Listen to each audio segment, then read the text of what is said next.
Oke Kak, di sini saya ingin mewawancarai Kakak. Apakah boleh izin wawancara? Oh, boleh banget.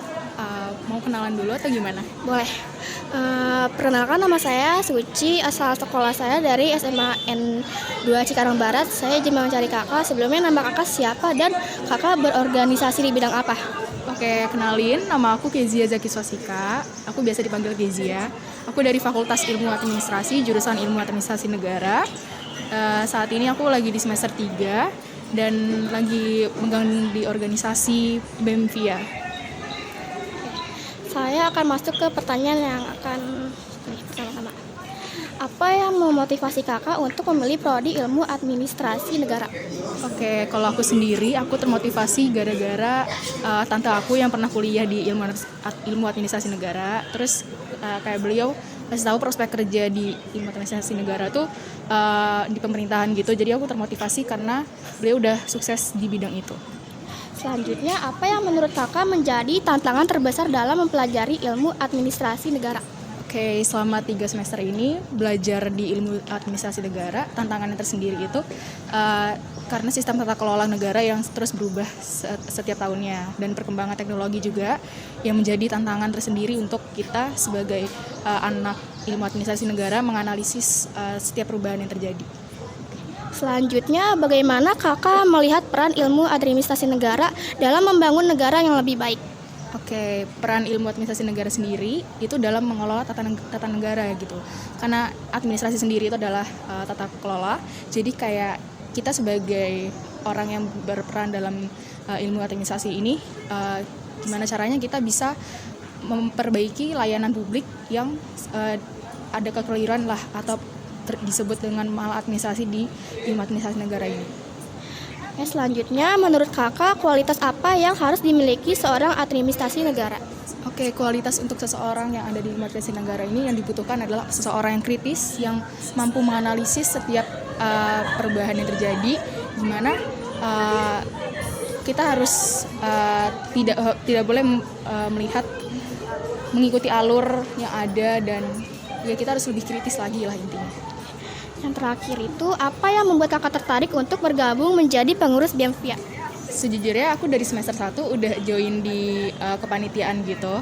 Dan kebetulan kepanitiaan ini termasuk program kerja dari Departemen Ilmiah dan Pendidikan di BEMVIA. Jadi dari semester 1 udah ngikutin prokernya dan aku merasa nyaman sama lingkungannya.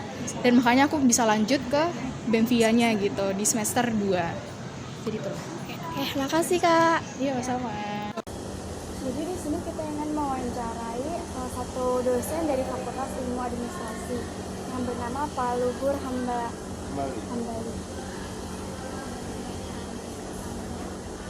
Fakultas Ilmu Administrasi memiliki visi dan misi yang jelas serta diunggulkan jika ada datanya Bapak menjelaskan secara singkat visi dan misi serta bagaimana implementasinya dalam kegiatan administrasi. Visi dan misi ya. Misinya itu adalah jadi salah satu ya fakultas ilmu administrasi terbaik di Asia Tenggara. Memang targetnya itu di Asia Tenggara terus dahulu. Tapi setelah itu nanti akan masuk ke Asia dan bahkan dunia. Tapi sekarang fakultas ilmu administrasi itu juga sudah masuk ke 15 besar Asia untuk administrasi. Untuk misi-misinya sendiri macam-macam ya, ada penelitian, ada pengajaran, ada pengabdian masyarakat.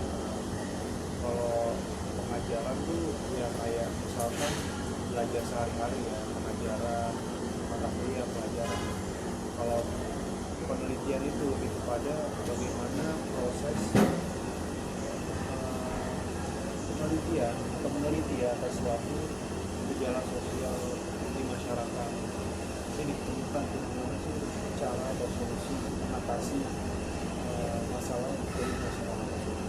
Kalau pengabdian masyarakat lebih ke layanan kepada masyarakat, kaitannya dengan apa? Dengan kebutuhan sosial masyarakat di sekitar. Misalkan kalau jurusan saya jurusan perpajakan, pasti ada tuh masalah-masalah pajak yang terjadi di masyarakat. Kami sering melakukan sosialisasi pajak, kemudian bantuan pajak. Kemudian juga kita juga sering melakukan study tour ataupun study kasus di daerah-daerah di Indonesia. Kita juga punya di Fakultas Ilmu Administrasi ya, nilainya itu ada kita, komitmen, integritas, dan kemudian T-nya itu adalah komitmen, integritas, T-nya transformasi, sama amanah. Jadi kita sudah, ya itu kan adalah komunikasi ya. Jadi kita sudah, itu nilai value. Bagaimana metode pembelajaran yang diterapkan di Fakultas Ilmu Administrasi ini? Apakah metode tersebut sudah sejalan dengan konsep kampus merdeka? Jika iya, dapatkah Bapak memberikan contoh konkret dari implementasi metode tersebut dalam proses belajar mengajar? Ya, sekarang di Fakultas Ilmu Administrasi sudah menerapkan hybrid system ya. Jadi selain belajar di kelas, kita juga bisa menerapkan belajar dari mana saja. Jadi selama ada internet, kita bisa melakukan pembelajaran melalui Zoom. Kemudian kalau kampus Merdeka, kita juga sudah menerapkan Merdeka. Contohnya apa? Di satu semester, di semester ke-5 kalau nggak salah, itu mahasiswa boleh mengambil pilihan, entah itu belajar di kelas ya, atau dia melakukan magang di kantor-kantor di seluruh Indonesia gitu. Pokoknya apa, kemarin banyak di jurusan saya perpajakan, mereka banyak yang mengambil magang di konsultan pajak, di perusahaan-perusahaan di bidang perpajakannya. Dan itu kan juga ada konversi nilainya ya, sebanyak 20 SKS. Jadi kalau menurut saya itu juga Fakultas Ilmu Administrasi sudah menerapkan konsep dari kampus Merdeka yang diterapkan oleh kementerian. Cuma masalahnya tadi ya, sekarang ini kan mau ada ganti menteri ya, sudah ganti bahkan ini. Jadi pasti kebijakannya berubah lagi. Kita masih menunggu apakah kebijakan kampus Merdeka ini masih dijalankan juga atau tidak. Selanjutnya nomor 3 terkait dengan penerimaan mahasiswa baru. Apakah ada jalur khusus untuk masuk ke perguruan tinggi negeri Universitas Indonesia, terutama untuk Fakultas Ilmu Administrasi? Jika ada, dapatkah Bapak menjelaskan jalur tersebut dan bagaimana mekanisme serta persyaratan yang harus dipenuhi oleh mahasiswa?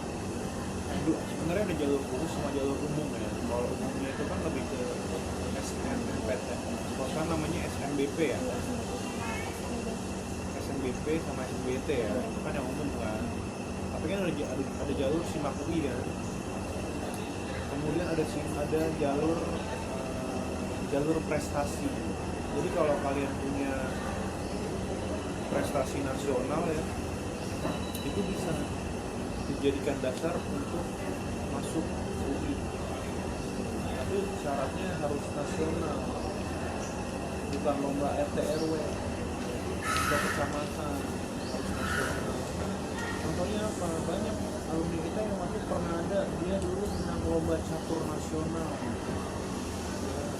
terus masuk ke dia, terus belajar, lulus juga jadi catur juga, pernah ikut PON, pernah ikut ASEAN SEA Games ya, kalau Asia Tenggara SEA Games itu di bidang catur, dan itu salah satu yang membanggakan juga ya bagi Viati catur. Kemudian juga kalau kalian pernah ikut Abang None, bisa juga dijadikan dasar untuk masuk.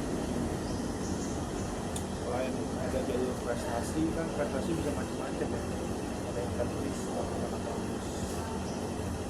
Sama satu lagi itu lebih ke talent scouting. Talent scouting itu maksudnya kalau misalkan kalian punya keahlian itu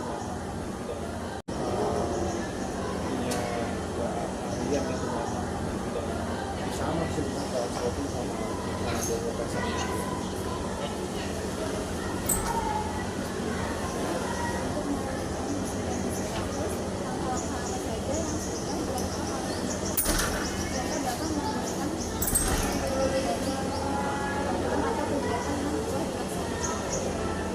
ya kalau misalkan di bidang pengajaran pasti kampus sudah menyediakan fasilitas-fasilitas buku seperti smart TV gitu kan, kemudian smart whiteboard gitu, kemudian juga kita sudah menyediakan fasilitas-fasilitas online berkunjung gitu kan, sehingga internet juga sudah bagus di sini.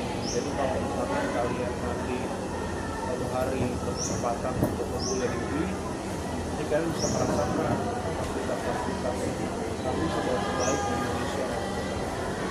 Kemudian juga kalau di bidang penelitian kami juga sering melakukan kerjasama internasional, kerjasama nasional dengan para peneliti di luar negeri.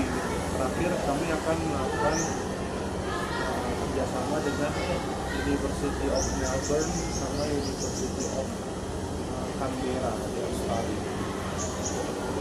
Wellington juga ada University of Wellington yang sama University of Arizona di Amerika Serikat. Itu adalah salah satu cara untuk mengembangkan penelitian. Nah, itu kami juga ada hibah penelitian sifatnya internasional dan nasional. Kemudian kalau pengabdian masyarakat kita juga sudah melakukan kerjasama dengan dinas-dinas terkait ya, seperti dinas perpajakan, kemudian dinas sosial, kemudian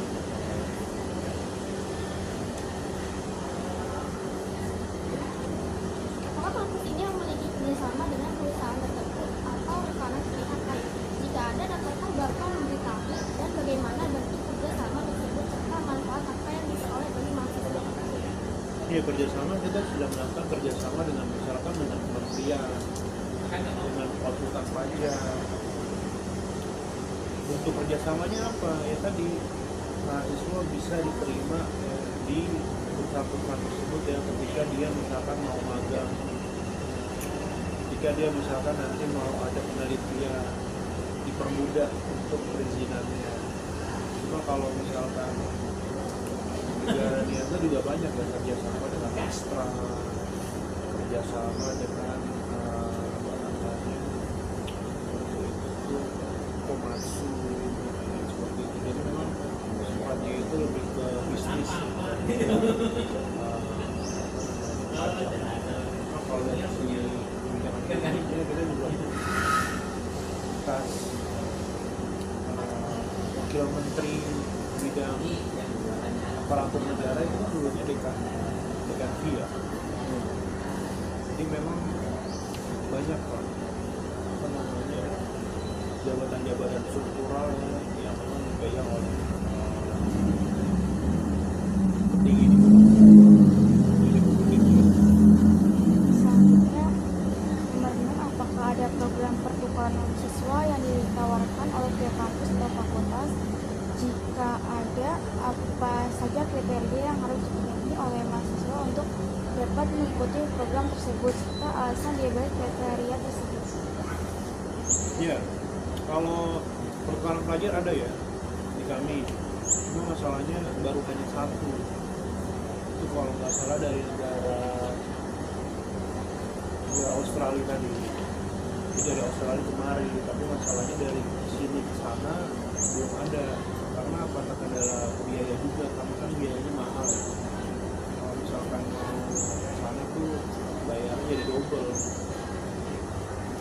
Makanya belum ada tuh mahasiswa yang dari sini ke sana. Tapi kalau dari sana ke sini ada. Insya Allah tahun depan kalau jadi kita mau buka kelas internasional. Jadi nanti kalau mahasiswa yang mau masuk ke kelas internasional tersebut, dia akan belajar 2 tahun di Indonesia, dia 2 tahun di luar negeri. Potensinya itu kalau nggak ke University of Wellington di New Zealand, tapi juga ada kerjasama dengan University of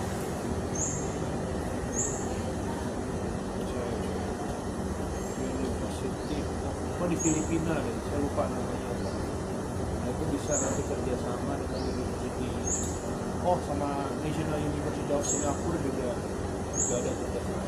Jadi insya Allah kalau jadi juga tahun depan kita akan kelas kerjasama double degree.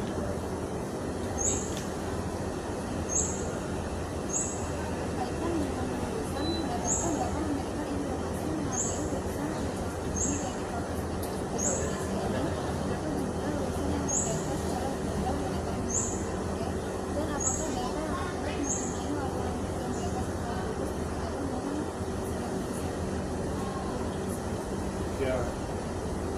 rata-rata mahasiswa yang lulus tiap tahunnya itu mencapai 95 sampai 97% tepat waktu. Memang ada 3% yang dia tidak tepat waktu, tapi tidak tepat waktunya pun juga hanya mungkin lewat 1 semester aja atau 6 bulan aja.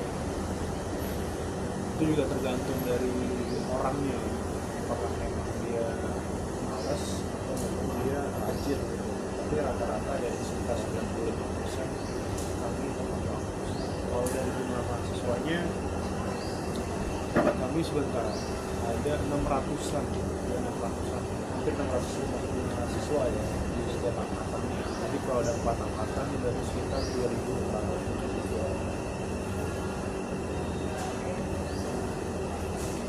Dalam menghadapi persaingan dengan kampus negeri maupun swasta di setiap daerah lainnya, terutama yang menawarkan janji langsung bekerja, strategi apa yang diterapkan oleh kampus dan prodi ini untuk menarik daya saing serta minat calon mahasiswa?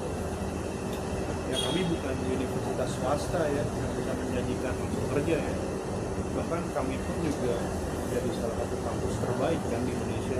Jadi bukan kami yang menjual janji-janji langsung kerja, tapi memang suara yang mau kuliah di sini gitu. Dan siapa sih yang nolak yang lulusan UI gitu kan. Jadi ya tanpa janji-janji itu ya udah pasti langsung kerja ya gitu. Jadi ya kalau kalian nanti bertiga insya Allah ada kesempatan ya insya Allah ya pasti bakal bekerja juga gitu. Pas dari jurusannya apa tapi ya saya menolak UI kan